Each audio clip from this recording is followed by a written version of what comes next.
What's going on, Ambitious Vet? Welcome to another episode of the Ambitious Vet Show. I'm your host, Chris Hoffman, Marine Corps veteran and award-winning entrepreneur who realized immediate transition education expires when you desire more than just your basic needs being met.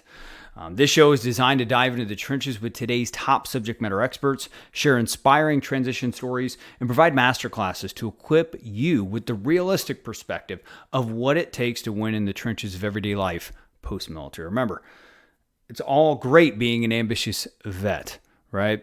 But there's something that it takes to go from aspirational to getting real results that fulfill you in life post-military. This podcast helps you fill that gap. It's time to get into the trenches, dig into your purpose, and fire up your life fulfillment. The Ambitious Vet Podcast starts now.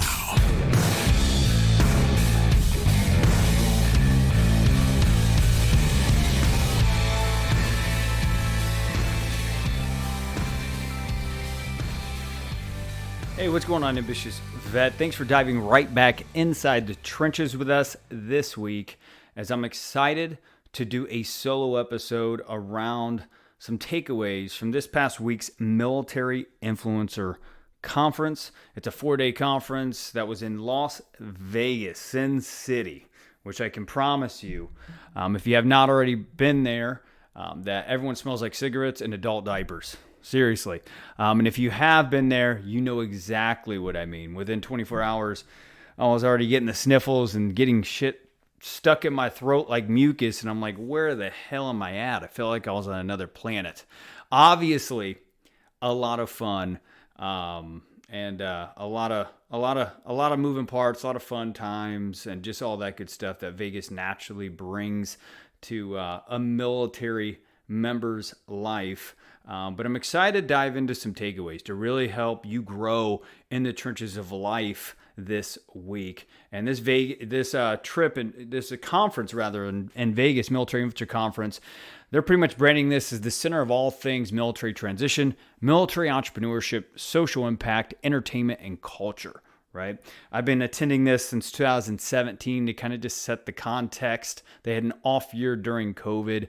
And the funny thing is, another quick joke is in 2017, when I attended, I didn't even have a business model. I was just a guy with a Facebook group who loved diving back into the military community and was a corporate sales trainer and was just like, hey, let's go dive into this thing, and spent, I think, $1,000 of my salary income to just go in and dive back into the military community. But I'm glad I did, because over the past 4 or 5 years that this has been going on, I've been able to grow year after year with and building some solid relationships with people that are military leaders within the private sector, federal, state, and even the solopreneurs that like to do Facebook Lives, every day on social media, right? And track their engagement on social media. That is important, right? In 2017, that was super important for me. But then I realized that those are vanity metrics, and it does not pay the bills, right? So as you'll see people's growth as they attend more mix, because they get more deeper insights to allow them to continue to figure out, okay, what's that deeper level of impact that I can make on a federal, state, or private sector level within the military community. So great event. I definitely encourage you to go check it out next year. I think it's going to be back in Vegas, so make sure that you get everything teed up for those adult diaper smell and that cigarette smoke. So hope to see you there next year if I can make it too. Well, what are some of the takeaways?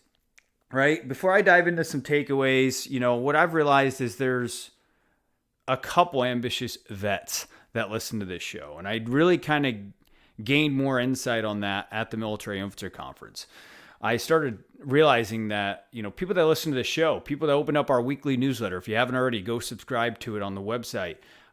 And just engage with our social media groups or our individual platform that we just launched in August.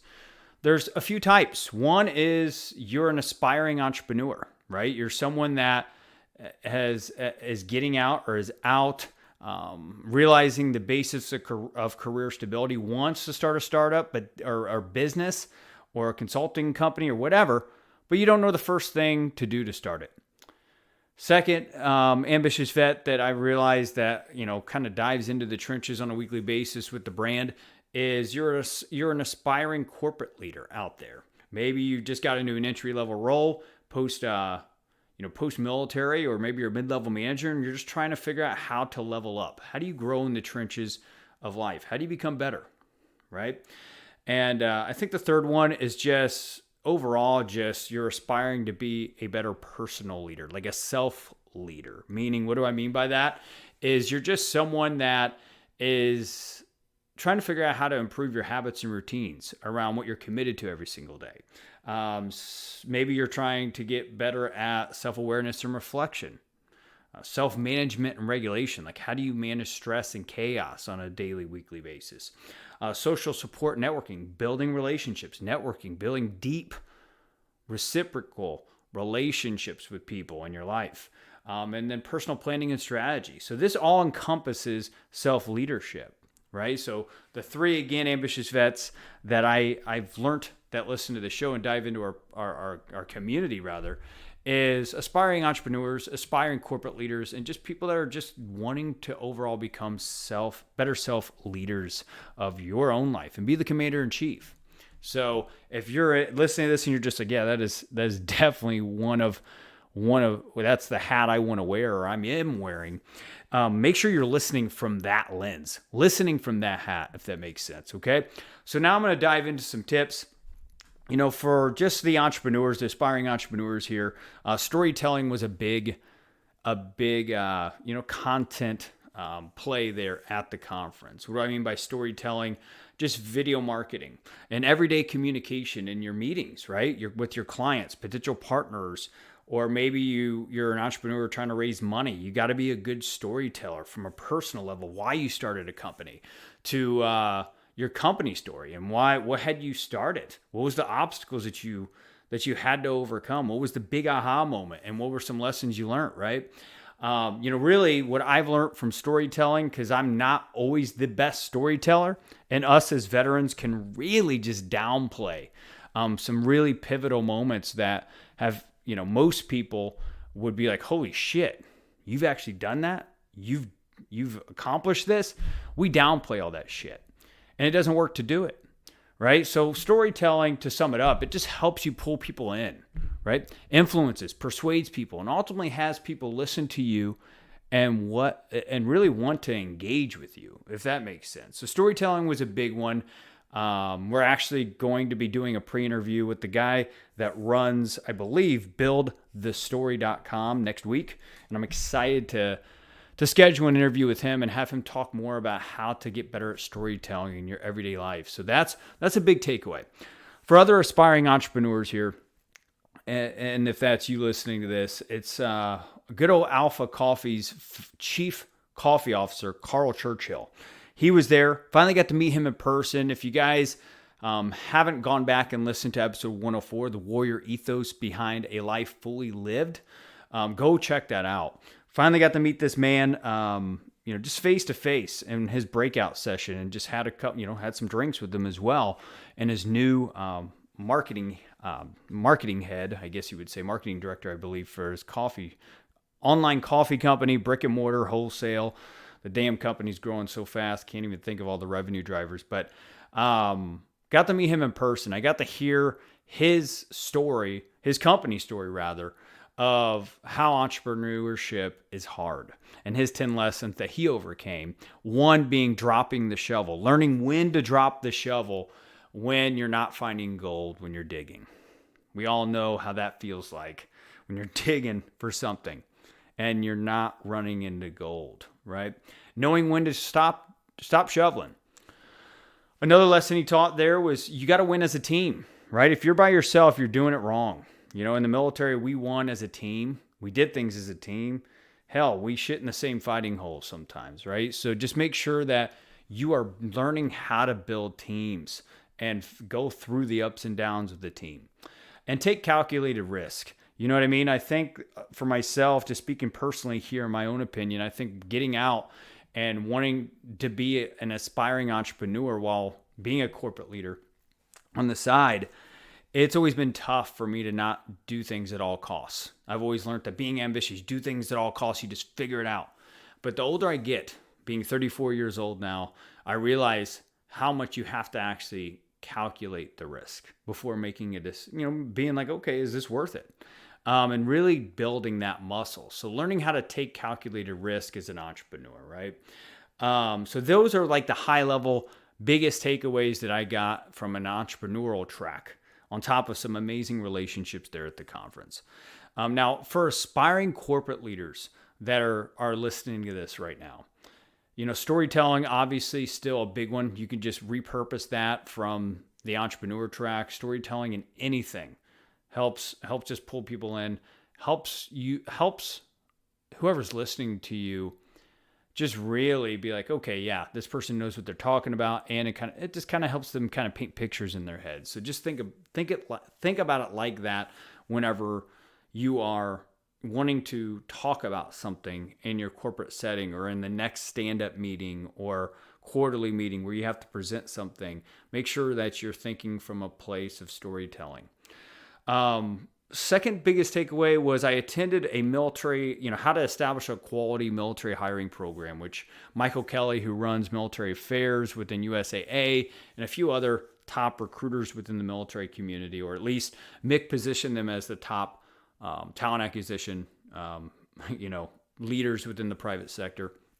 They were just talking about the best way to leverage programs like SkillBridge to acquire talent, right? From a veteran's perspective, right? Because there was a couple veterans that stood up there that were active duty or on terminal leave, and were just like, hey, why would I do a SkillBridge program if, an apprenticeship program, if there's no job guaranteed at the very end? That's a good point, right? So the question here arises, if you're listening to this, is how do you get proactive with a SkillBridge program around knowing that there is an actual open job or role? If you hit X, Y, and Z performance indicators or whatever, is there an actual role open at the end of that apprenticeship? Or is it just, them trying to leverage you for free labor, right? Because we all know military people know how to execute and work our asses off and not stop till the job gets done. Hoorah. So yeah, just learning how to get ahead and be proactive with the SkillBridge program from a veteran's perspective. How do you make sure that you have a job waiting for you if you do a good job? So you're not just wasting your time while you're balancing military life. So that was a great session. And then as far as just other takeaways from a self-leadership perspective, Corey Boatwright, who runs military and veteran programs for LinkedIn, was there. Got to talk to him a little bit afterwards, and we're going to see if we can sync up and do some work maybe here on the podcast and also maybe a LinkedIn Live. But some of the tips that he was talking about in his session was the power of just communicating authentically on LinkedIn, right? There's no right framework. There's no right, talk about the what, the why, the call to action, all this shit that you hear marketing gurus talk about.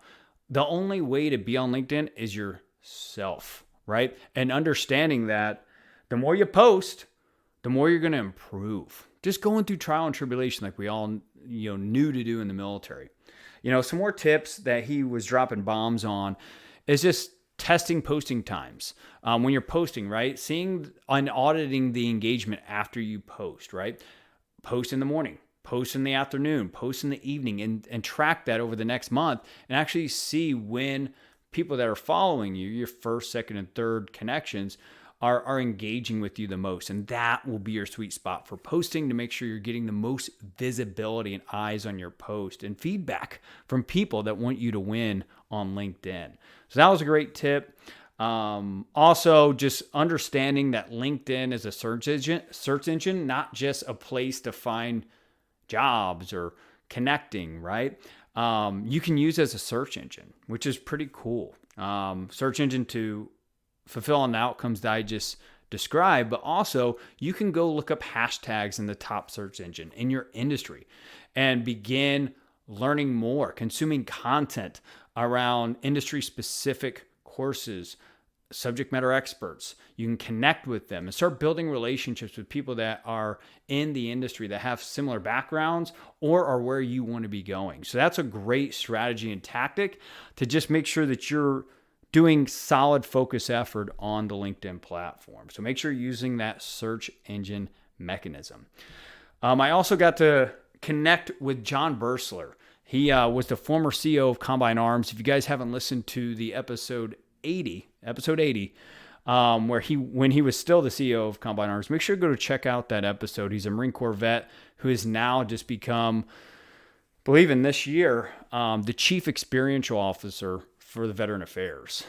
Definitely a complete badass and a Marine that's eating crayons all his whole way up to a federal level leadership role and doing some amazing things from just making sure that we're not going top to bottom in our federal level healthcare benefits and offerings from the VA, but from the bottom to the top, right? Customer experience type shit, which is amazing. So he was just discussing the PACT Act, how to get started submitting, a claim for benefits. They're calling it asthma allergic rhinitis claim.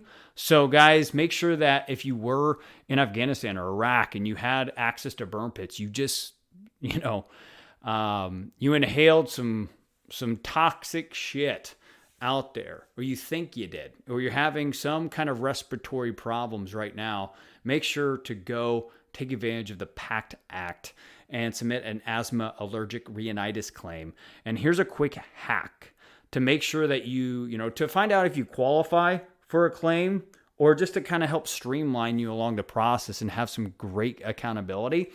Check out VA Claim Insider. I've actually leveraged them in the past, and it helps me and so many other veterans just accelerate from where you are to where you want to go in like less than 90 days of getting a claim filed, getting a CMP exam, and actually getting a notice on if you got approved or not, right? So we all know VA can move very slowly. So make sure you leverage a VA Claim Insider to figure out and take advantage of this PACT Act, because your health depends on it, right? So Ambitious Vet, I'm going to sum this entire episode up with a thank you. If you listen to this, please just make sure that you are sharing this, right? As more podcasts show up every single day in this podcast industry, our numbers are shrinking, right? And, I know the military community is stronger than this, right? Make sure that if this is great content, if it's helping you grow in the trenches of life, share it with your network, post this on social media, tag me so I can re-tag you and reach more veterans so we can make sure that we're helping veterans gain the realistic perspective of what it takes to win in life post-military. And thanks in advance if you do choose to do that. I'm going to sum this up with, my last biggest bottom line takeaway from Mick was life isn't as hard when we work together, right? Silos, right?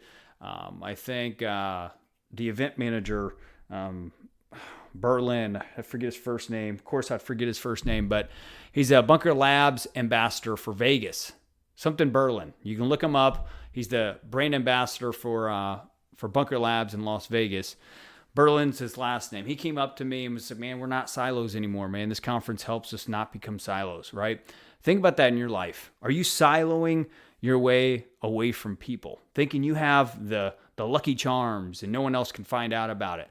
If that's you, you're slowing up your growth. You're slowing up your pathway to making a bigger impact, or in your company and in your private sector job, or if you're an entrepreneur, where you're trying to go. Figure out who you can collaborate, right? This allows everyone's life to be easier and accelerates your pathway to making a big impact. So, Ambitious Vet, if you haven't already, go rate and review this podcast as well on any of your podcast listener apps that you use. And I'll wrap this up with my favorite Rumi quote, which is, hold the vision and trust the process. The Ambitious Vet is available on all popular podcast platforms. Go to vettrainingcoaching.com to subscribe, rate, and share with fellow vets.